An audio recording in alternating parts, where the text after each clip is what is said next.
अब हमें एक और क्वेश्चन गिवन है। इस क्वेश्चन में हमें दिया है कि हमारे पास एक एपी है और उस एपी की एन टर्म्स का जो सम है वह P N plus Q N square के इक्वल है और यहाँ पर पी एंड क्यू कॉन्स्टेंट्स है। तब हमें इस एपी के लिए कॉमन डिफरेंस की वैल्यू फाइंड करनी है। तो चलिए अब हम इसको सोल्व करते हैं। सिंस हमें एपी के बारे में कुछ भी नहीं पता, तो हम मान लेते हैं कि जो एपी की फर्स्ट टर्म है वह ए के इक्वल है और इस एपी का जो कॉमन डिफरेंस है वो डी के इक्वल है। तो अब हमें इस डी की वैल्यू फाइंड करनी है। अब हमें क्वेश्चन में गिवन है कि एपी की एन टर्म्स का जो सम है वह P N plus Q N square के इक्वल है। तो यहां से हम लिख सकते हैं कि एस एन की value P N plus Q N square के इक्वल होगी।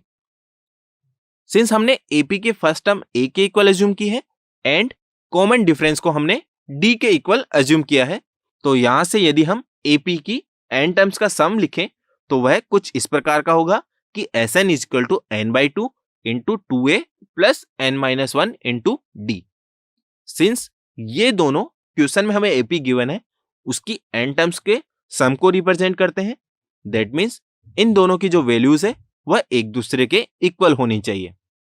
अब इस इक्वेशन को सॉल्व करके हम ए एंड डी की वैल्यूज पी एंड क्यू की टर्म्स में फाइंड कर सकते हैं।